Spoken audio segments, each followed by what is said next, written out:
Assalamualaikum warahmatullahi wabarakatuh. Waalaikumsalam warahmatullahi wabarakatuh.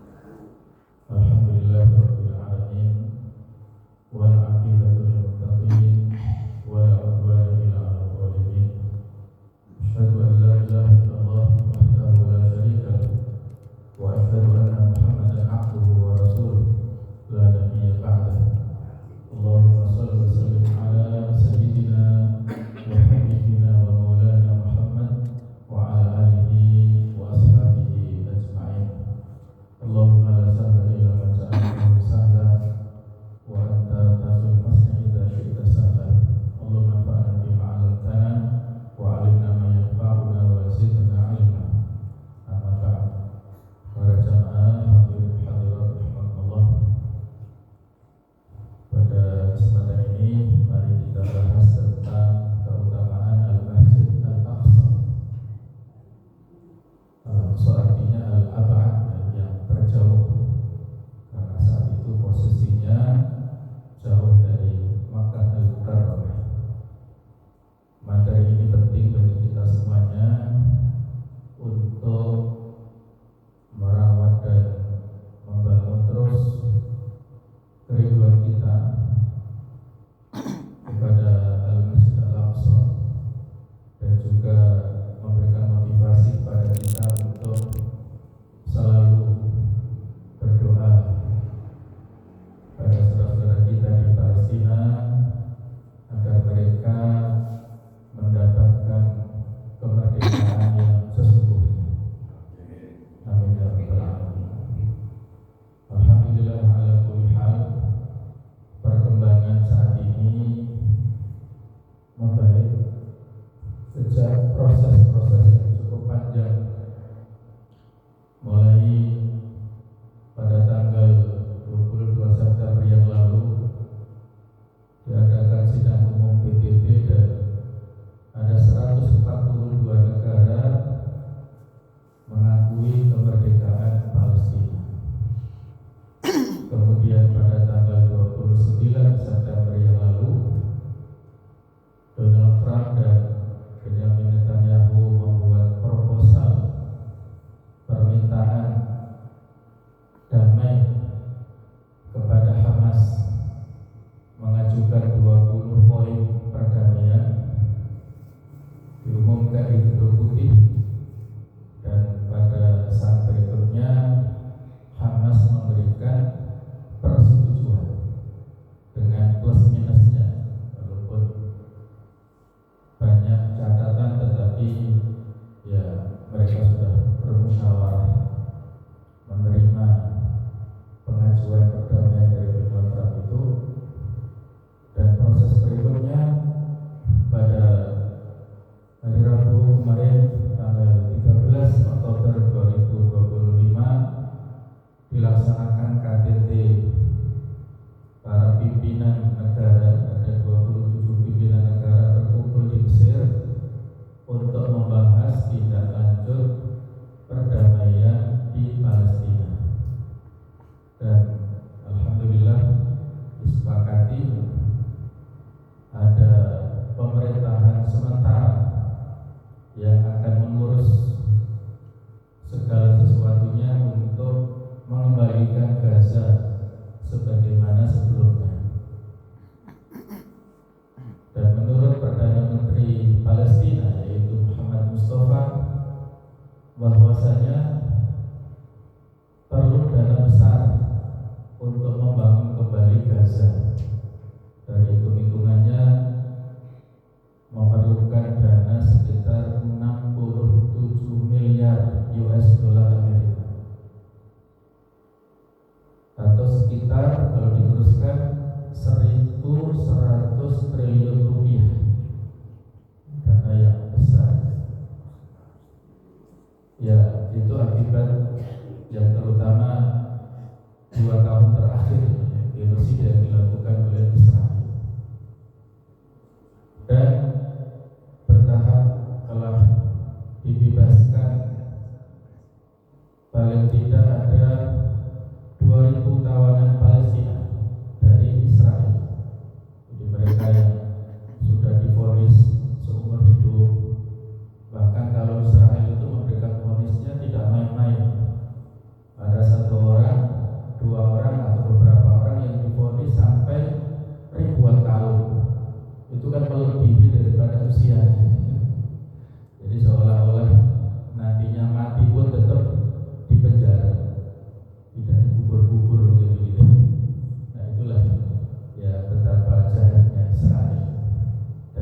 kondisinya sangat jauh.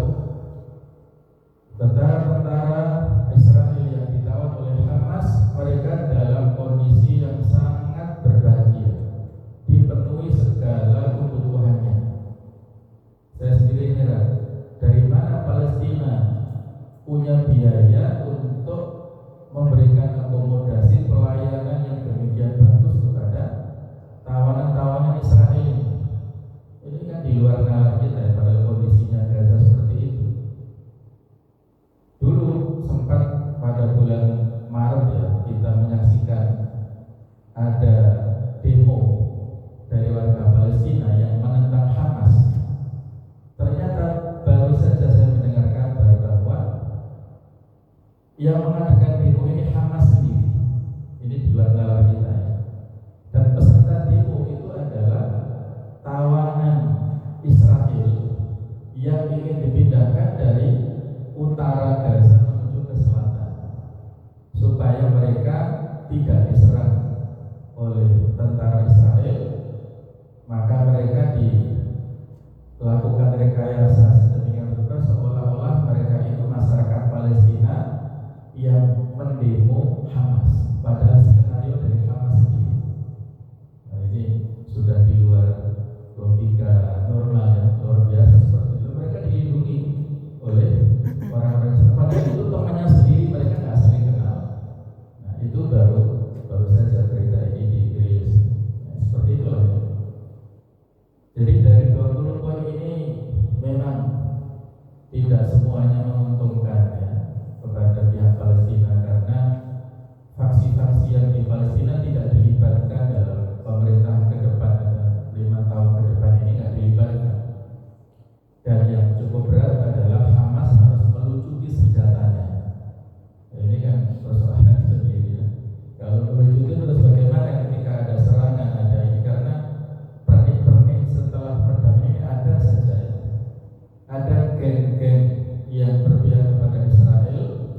Ketika ada truk-truk yang mulai masuk ke wilayah Gaza itu, beberapa dicegat dan dirampas oleh geng-geng ini, sehingga Hamas nggak bisa tinggal diam, harus mengamankan dan terjadi bentrok. Kemudian Israel sendiri juga, tentara-tentara mereka melakukan begini-begitu ya, sampai ada beberapa insiden perkara yang menewaskan atau menjadikan mati syahid jurnalis Palestina senior yang meninggal ya, beberapa hari yang lalu. Nah, ini pernik yang ada, dan khususnya tentang posisi Masjidil Aqsa ini tidak diatur di situ. Apakah berada di bawah kendali daripada Israel ataukah diserahkan kembali kepada Palestina? Ini tidak diatur. Nah, jadi inilah dinamika yang ada di saudara-saudara kita di Palestina, dan pada kesempatan ini kita mencoba untuk mengetahui tentang beberapa keutamaan. Ada 15 poin yang disebutkan dalam beberapa riwayat. Yang pertama, sebelum kita masuk kepada poin-poin, kita perlu mengenal area Masjidil Aqsa, yaitu ada Al-Qubbatus Sakhrah. Ini masjid yang fenomenal karena menjadi ikon. Di dalam masjid inilah terdapat batu, sakhrah artinya batu, yang dulunya dipakai oleh Rasulullah SAW pada saat akan naik ke atas Sidratul Muntaha. Jadi kubah emas. Kemudian ada tembok atau dinding buruk, bagian dari kompleks Masjidil Aqsa, tempat Rasulullah memarkir buruk kendaraan beliau saat peristiwa Isra Mi'raj. Di sebelah dinding buruk ini ada tembok ratapan, dijadikan sebagai tempat suci kaum Yahudi. Mereka nunduk-nunduk di sini ya, di samping tembok ratapan. Nah, ini adalah bangunan utama Masjid Jami Al-Qibli, bagian dari kompleks Masjidil Aqsa yang utama, dan imam sholat biasanya ada di sini.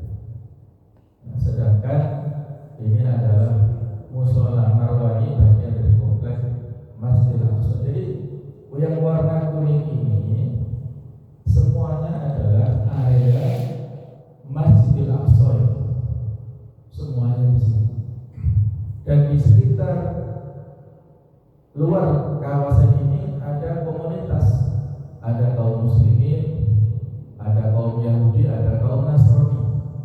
3 agama inilah yang bermukim di sekitar Masjidil Aqsa. Sedangkan kotanya kita umat Islam menyebut kota Al-Quds atau Baitul Maqdis. Kalau orang Israel menyebut Yerusalem. Jadi ini 3 nama untuk sebutan kota yang di situ ada Masjidil Aqsa, kota Al-Quds, kota Baitul Maqdis, dan juga mereka menyebut Yerusalem. Mereka sangat antusias menjadikan Yerusalem ini sebagai ibu kota, padahal mereka sudah punya ibu kota sendiri, yaitu Tel Aviv. Nah, inilah area Masjidil Aqsa. Baik, kita masuk pada poin pertama, bahwa keutamaan Masjidil Aqsa ini adalah kiblat pertama umat Islam.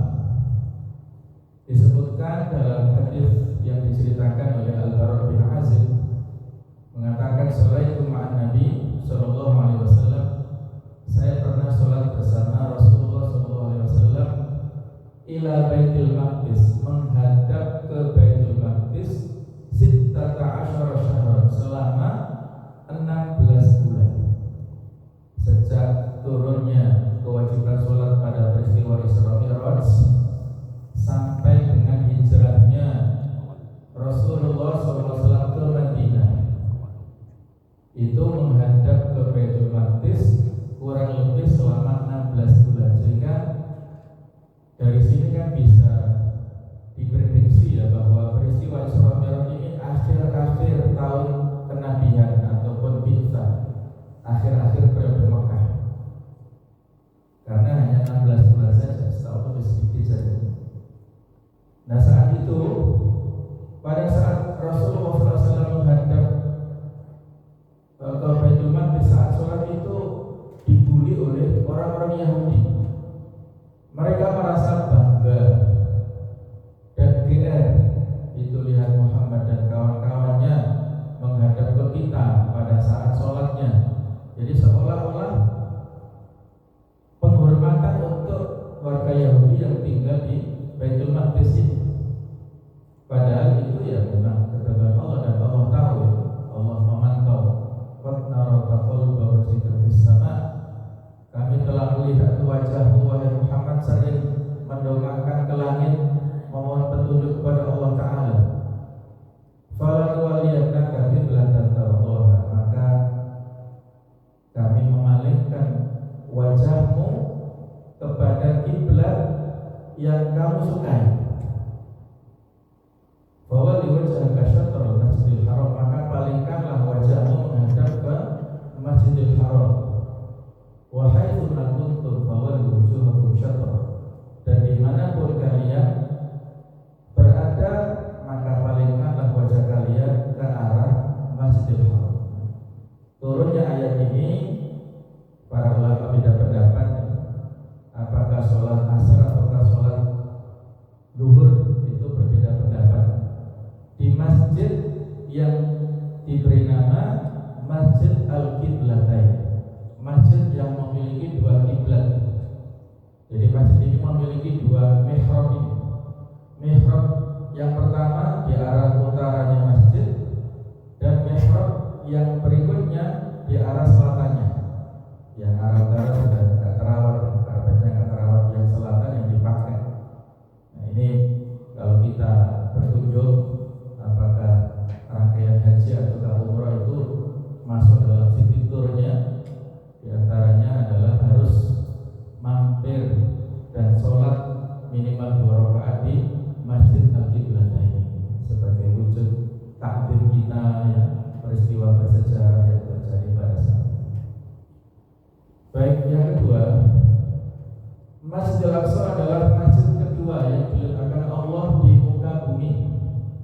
Ada dialog antara Abu Dzar Al-Ghifari, beliau bertanya, Rasulullah, ayu masjidil wudi'a fil ardi awwal, wa Rasulullah, masjid yang pertama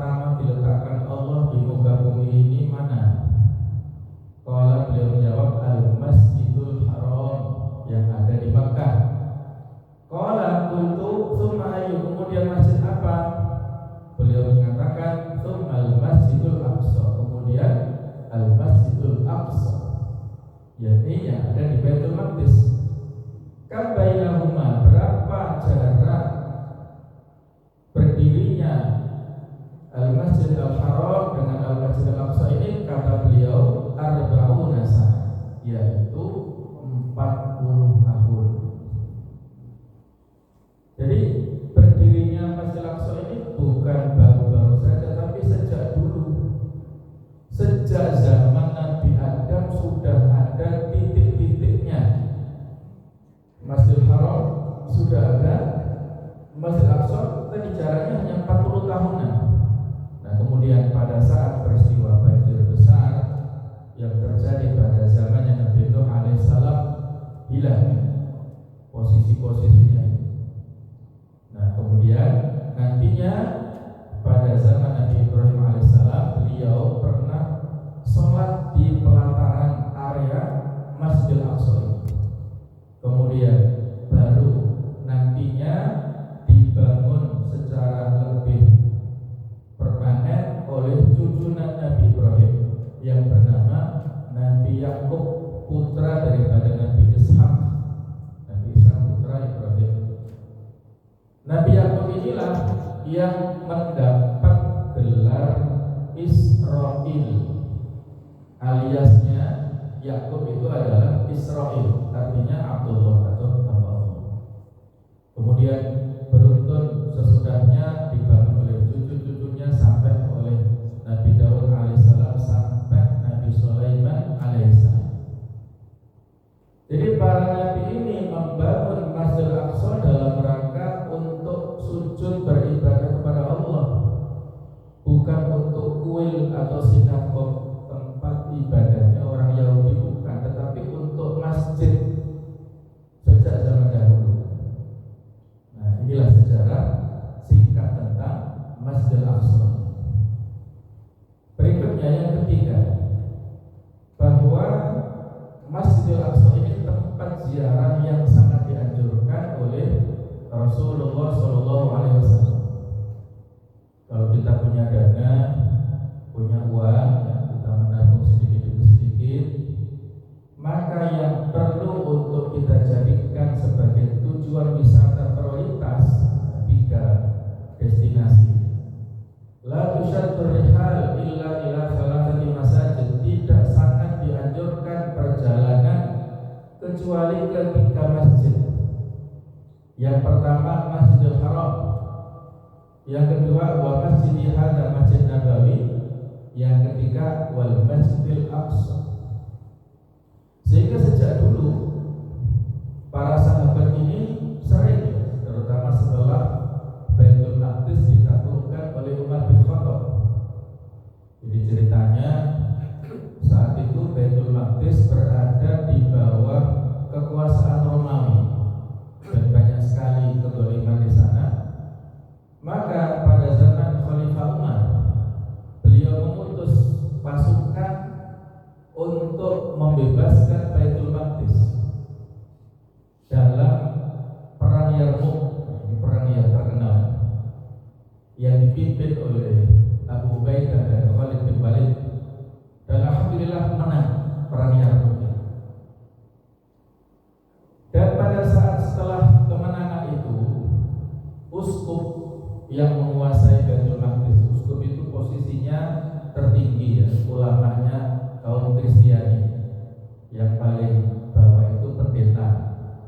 Di atas pendeta ada pastor. Nah, di atas pastor ada uskup ini. Nah, uskupnya ini ingin menyerahkan langsung kunci Baitul Maqdis ke Khalifah Umar. Maka berangkatlah Khalifah Umar dari Madinah ke Baitul Maqdis. Pada saat itu diterima, dan saat itu Khalifah Umar diminta oleh uskup untuk sholat di gereja. Saat itu ada di gereja. Tapi Khalifah Umar tidak mau, supaya tidak menjadi legitimasi gereja ini berubah menjadi masjid. Jadi beliau tidak mau. Akhirnya beliau minta izin untuk mendirikan masjid di samping gereja.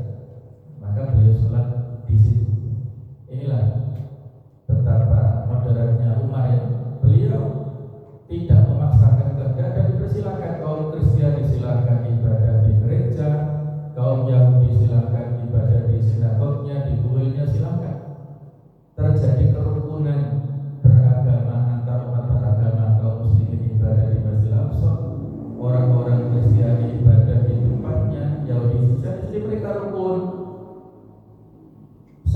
sampai berlanjut pada waktu yang lama. Palestina yang sebelumnya memiliki wilayah 100% pada tahun 1947 lewat sidang umum PBB dalam proses yang panjang, wilayah Palestina berkurang sangat banyak, hanya tersisa 44%.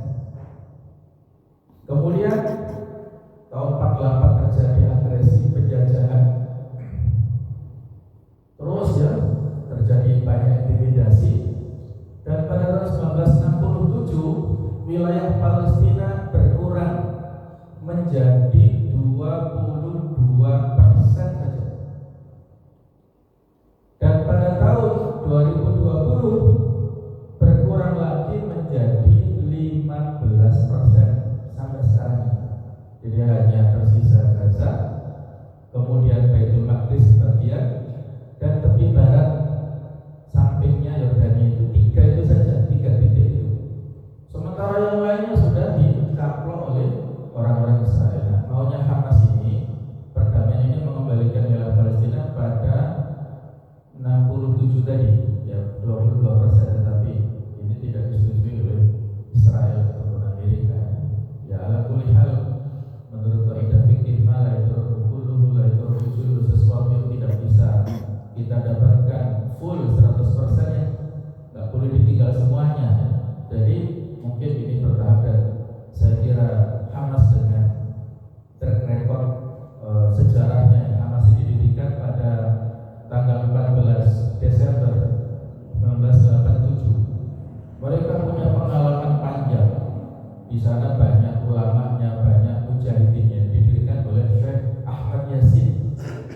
Beliau ulama Hafidhul Quran yang luar biasa disegani, walaupun posisinya lumpuh, tidak bisa berjalan, tidak bisa menggerakkan anggota badannya ya kecuali mata dan mulutnya saja, tetapi sangat-sangat ditakuti oleh orang Israel, dan beliau meninggal syahid, insya Allah. Jadi itu sejarah Hamas yang punya sejarah panjang ya, dan mereka punya pengetahuan. Jadi kalau dalam hal negosiasi mungkin begini, insya Allah mereka sudah punya sejarah dan punya pengalaman, sehingga tidak mudah dikelabui oleh musuh-musuhnya.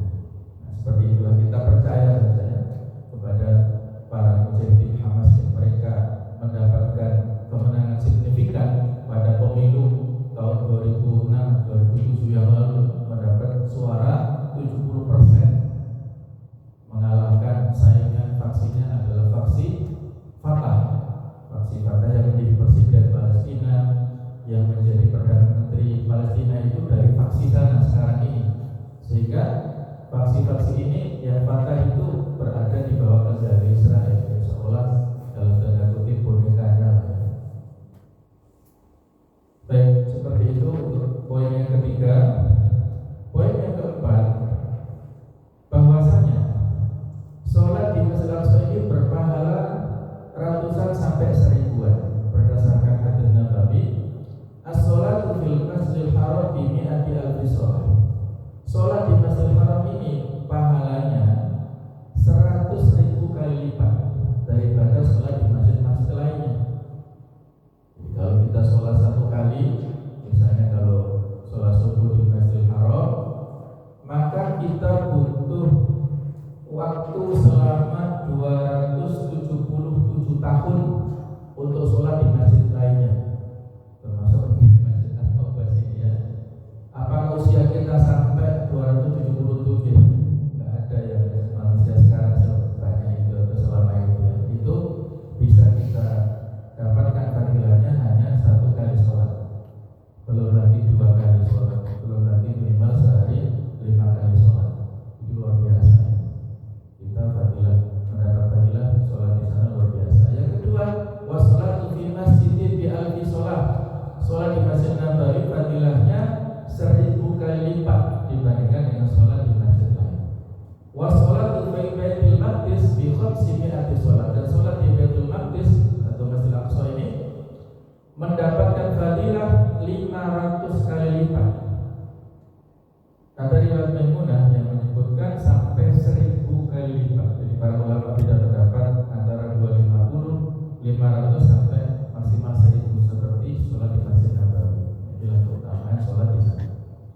Yang kelima, Masjidil Aqsa ini tempat singgah Isra Mi'raj Rasulullah SAW. Biasanya sering dikupas pada saat kita memperingati Isra Mi'raj. Dalam sebuah hadis Sahih riwayat Muslim diceritakan, aku telah didatangi oleh buraq, yaitu seekor binatang yang berwarna putih, lebih besar dari keledai, tetapi lebih kecil dari bihol. Ia merendahkan tubuhnya sehingga perut buruk tersebut mencapai ujungnya. Beliau bersabda lagi, maka aku segera menungganginya sehingga sampai ke Baitul Maqdis. Beliau bersabda lagi, kemudian aku mengikatnya pada tiang masjid sebagaimana yang biasa dilakukan oleh para nabi. Sejurus kemudian aku masuk ke dalam masjid dan mendirikan sholat sebanyak 2 rakaat. Setelah selesai aku terus keluar. Ini diabadikan di awal surah Al-Isra. Subhanalladzi asra bi 'abdihi lailan minal masjidil haram ilal masjidil aqsa. Jadi tujuan beliau Mi'raj itu kan ke Sidratul Muntaha. Sidratul Muntaha di atas Baitul Ma'mur. Baitul Ma'mur ini posisinya tepat di atas Ka'bah. Kalau kita diberikan waktu ya izin untuk mengunjungi Ka'bah dan kita bisa sholat di pelataran Ka'bah, maka saat itulah kita bermuhasabah, ya Allah, kita mendoakan ke langit. Di atas Ka'bah, di langit itu ada Baitul Ma'mur atau tempat ibadahnya para malaikat, Ka'bahnya para malaikat yang sangat besar.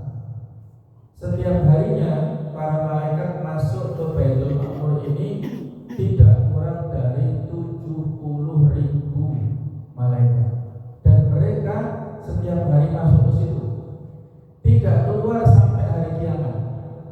Bisa kita bayangkan berapa besar Baitul Ma'mur ini, sudah tidak terhingga.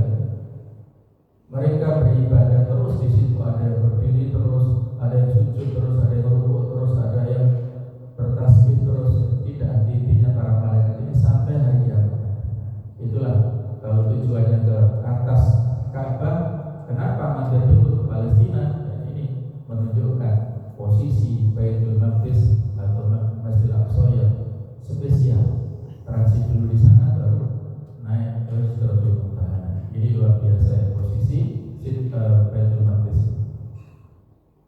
Kemudian yang keenam, jamaah sekalian, Nabi Sulaiman ini membangun kembali Masjidil Aqsa untuk beribadah. Dalam hadis yang diceritakan oleh Imam Nasai, diceritakan oleh Rasulullah SAW, anna Sulaiman ibn Dawud sallallahu alaihi assalam lama bana Baitul Maqdis. Jadi pada saat Nabi Sulaiman putra Nabi Dawud ini setelah membangun Baitul Maqdis, Allah Azza wa Jalla, beliau memohon kepada Allah Subhanahu wa taala khilalan thalatha. Ada 3 permintaan Nabi Sulaiman. Yang pertama, Allah Azza wa Jalla hukman yusadiqu hukmahu. Nabi Sulaiman memohon supaya keputusannya, hukum yang diambil oleh Nabi Sulaiman itu tepat sesuai dengan yang diinginkan oleh keputusan Allah Subhanahu wa taala.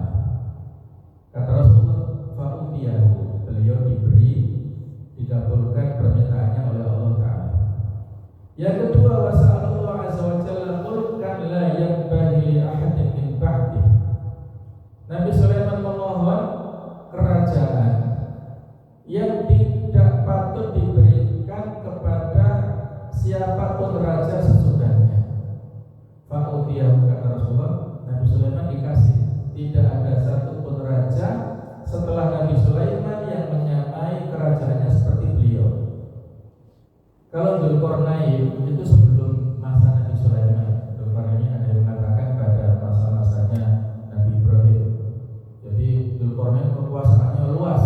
Dalam surah Al-Kahfi beliau kekuasaannya membentang dari arah timur ke barat, dari selatan ke utara, ya. Punya kemampuan yang juga luar biasa. Jadi itu sebelum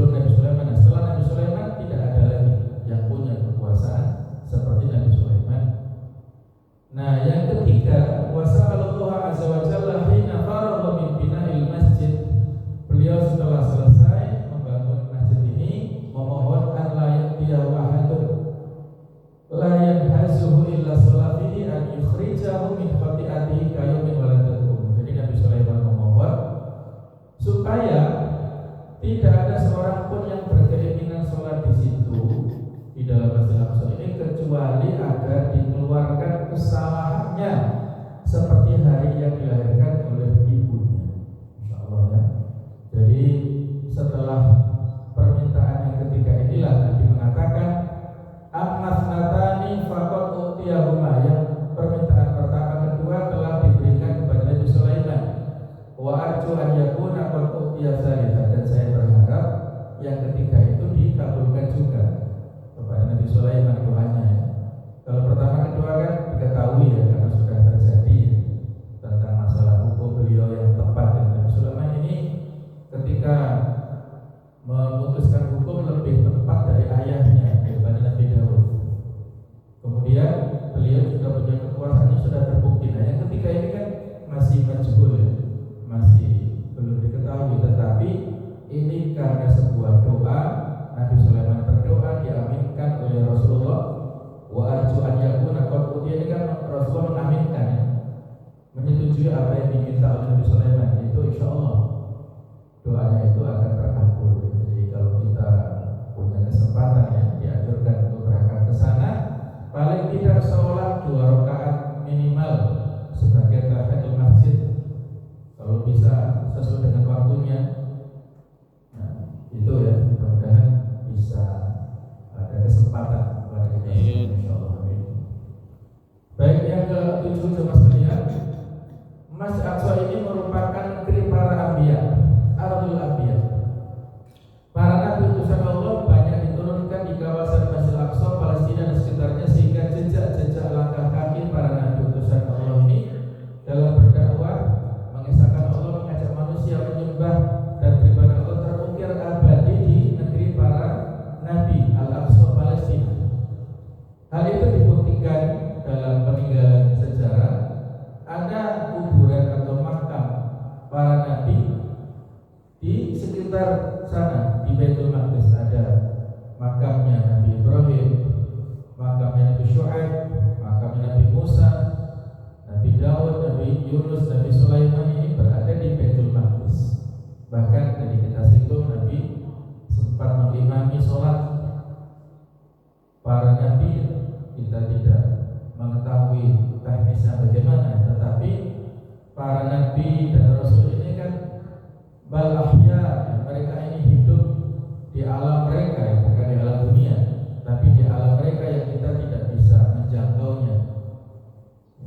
Jadi pada saat itu Nabi mengimani para nabi, apakah mengimani roh mereka atau jasadnya Allah, tidak ada keterangan secara lebih rinci.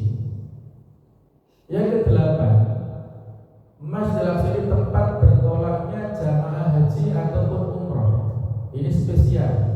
Walaupun Masjid Al-Aqsa ini tidak masuk pada 5 miqat makani yang dijelaskan dalam hadis Nabawi, tetapi kalau kita ambil miqat dari Masjid Al-Aqsa maka ada fadilah spesial. Beliau mengatakan man ahrama min Baitul Maqdis, siapa yang memulai baju ihram dan niat ihramnya baik itu untuk haji ataupun umrah dari Baitul Maqdis startnya, ghafarallahu lahu ma taqaddama min dhanbi, maka Allah mengampuni dosa-dosanya yang telah lewat, yang telah berlalu. Maka ini sebuah karunia yang luar biasa yang tidak ada pada masjid-masjid lainnya. Kalau Masjidil Haram kan sebagai tujuannya, kalau Masjid Nabawi sebagai tempat kita untuk berziarah ke Rasulullah. Nah, kalau Masjid Al-Aqsa ini adalah tempat spesial untuk memulai ihram baik itu haji ataupun umrah. Kalau sekarang belum mungkin kan, tapi suatu saat ketika nanti sudah berada di bawah kekuasaan penuh kaum muslimin, insyaallah ada kesempatan untuk mengambil miqat dari Baitul Maqdis atau dari Masjid Al-Aqsa. Yang ke-9, Masjid Al-Aqsa ini tempat i'tikaf yang utama. Dalam hadis dikatakan la i'tikafa illa fi hadhil masajidil thalath. Tidak ada tempat i'tikaf yang utama kecuali di 3 masjid ini. Masjid Madinah, Masjid Makkah dan Masjid Ilya yang ada di Baitul Maqdis atau Masjid Al-Aqsa. Sehingga sebagian ulama dulu biasa, karena tadi sudah kita ceritakan ya, sejak zamannya Umar, Baitul Maqdis sudah ditaklukkan dan berada di bawah kekuasaan penuh kaum muslimin, sehingga Masjid Al-Aqsa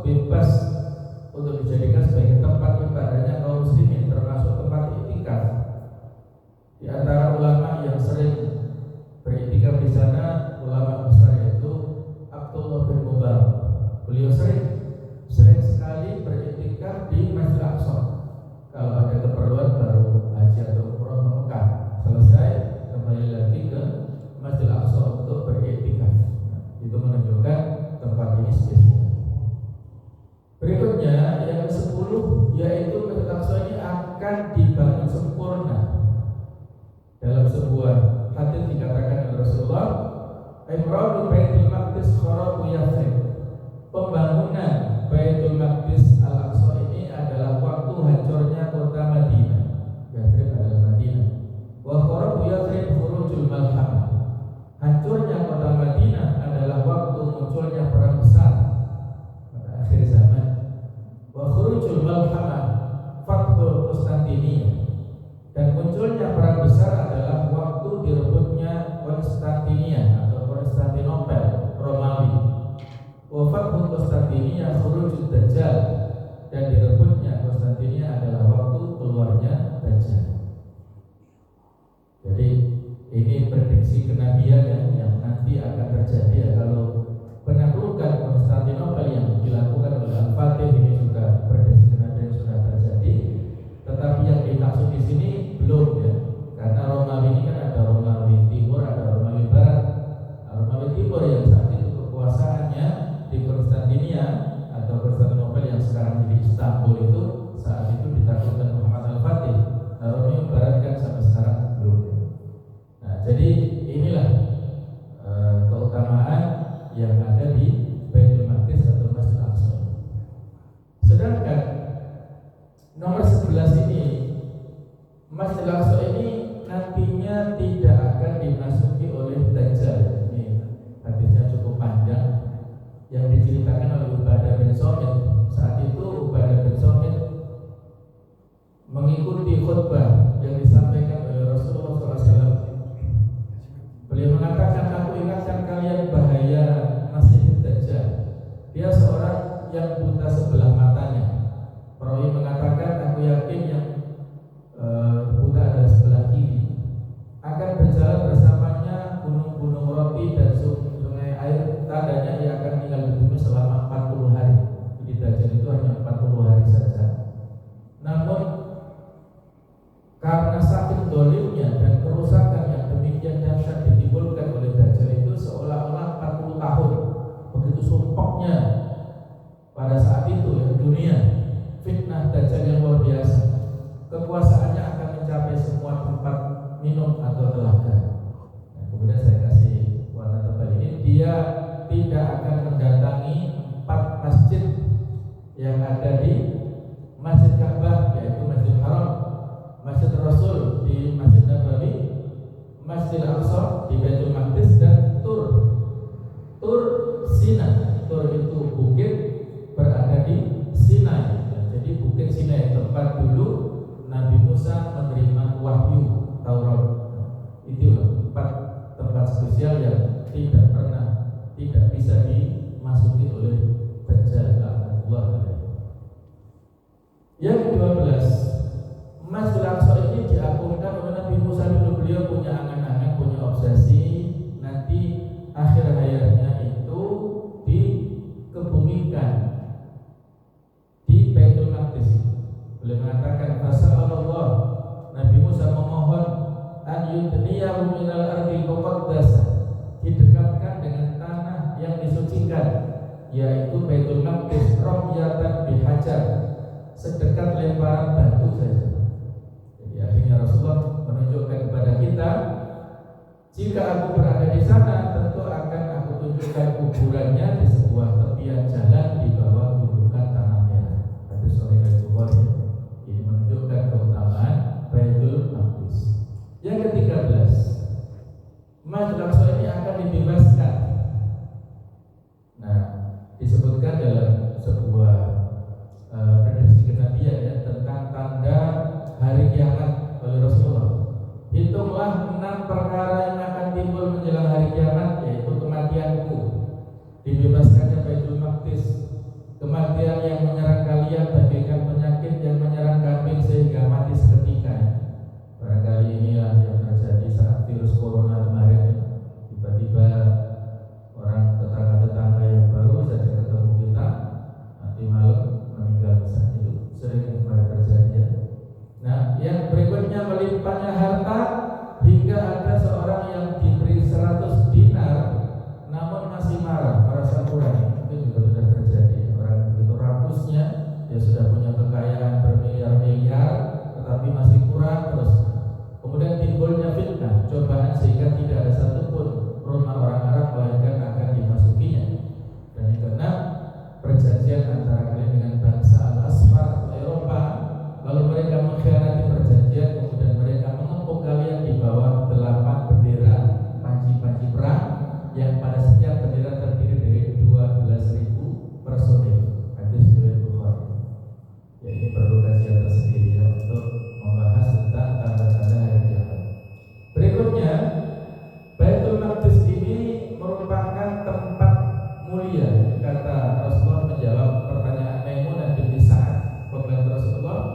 Ya Nabi Allah aftina fi Baitul Maqdis, wahai Nabi Allah berikan fatwa kepada kita tentang Baitul Maqdis.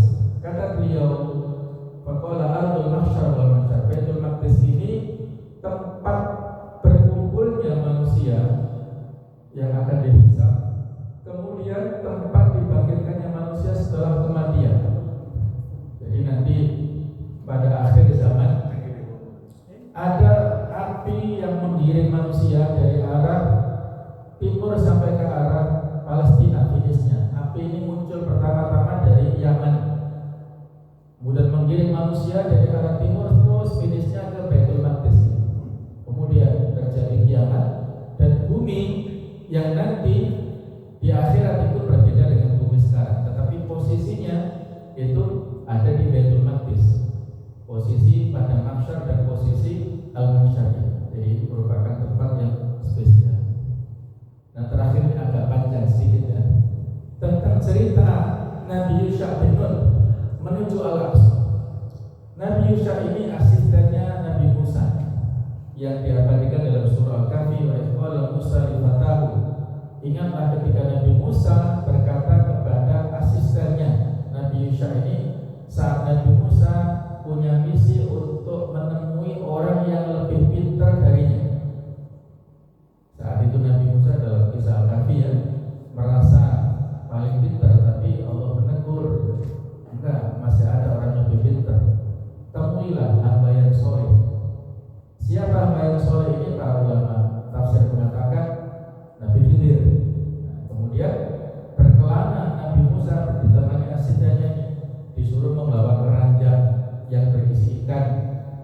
Tandanya nanti kalau ikan itu lepasnya di mana, disitulah tempatnya hamba yang soleh. Nah, ternyata ketika mereka melacak ikannya sudah keluar ya, ikannya sudah lompat, nggak diketahui. Akhirnya keduanya menyusuri pantai dan saat itulah ada hamba yang soleh sedang beribadah kepada Allah Ta'ala. Nah, itulah yang menurut para tafsir Nabi Khidir yang memberikan pelajaran kepada Nabi Musa alaihissalam. Nah, asistennya Nabi Yusha ini, setelah Nabi Musa meninggal, Nabi Yusha ini menjadi nabi dan punya misi untuk membawa Bani Israel membebaskan Baitul Maqdis dari kekuasaan raja-raja yang dolim, yang kafir saat itu. Maka sebelum Nabi Yusha memberangkatkan pasukannya ini mengumumkan seleksi. Siapa di antara kalian yang baru menikah tidak usah ikut perang, urusi istri yang baru itu dia, supaya dia tidak terganggu konsentrasinya. Siapa yang baru membeli kambing ataupun unta tidak usah ikut perang, urusi sendiri kambingnya, untanya, supaya nanti tidak terbayang-bayang. Siapa yang dalam proses membangun rumah atau baru selesai, nggak usah ikut perang, supaya dia tidak terbayang-bayang terus dengan rumahnya. Ini menunjukkan sedasi yang ketat ya. Maka berangkatlah pasukan menuju ke Baitul Maqdis. Setelah mereka melewati sungai Yordania, mereka masuk wilayah Palestina dan berhadapan dengan tembok yang sangat tinggi berada di kota Jericho atau Ariha. Ini kota tertua sedunia, sampai usianya itu sudah hampir 10.000 tahun, saking tuanya, kota yang paling tua sedunia. Temboknya tinggi-tinggi, mereka nggak bisa masuk. Akhirnya mereka menempuh dalam waktu yang lama, bukan 1-2 hari, bukan 1-2 bulan, tapi sampai 6 bulan lamanya pasukan ini mengempuh, dan akhirnya mereka bisa menjebol pagar, bisa masuk. Tetapi belum selesai perang ini. Hari itu hari Jumat sore, dan kalau matahari tenggelam maka masuk hari Sabtu. Kalau hari Sabtu dalam syariatnya tidak ada aktivitas karena dianggap hari raya. Maka Nabi Yusha bin Nun ini bermunajat kepada Allah Ta'ala sambil menghadap matahari dan memohon, ya Allah, saya mohon kepadamu supaya tahanlah matahari, jangan tenggelam dulu.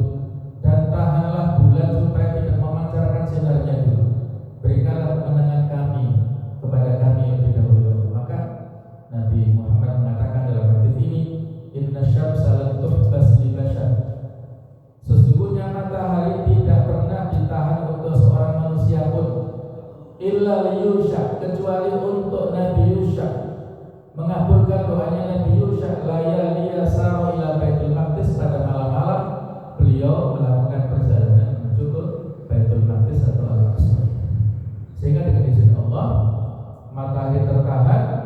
Kemudian Bani Israel mendapatkan kemenangan yang luar biasa, dan setelah perang mereka diminta untuk mengumpulkan rampasan-rampasan perang yang disebut ghanimah.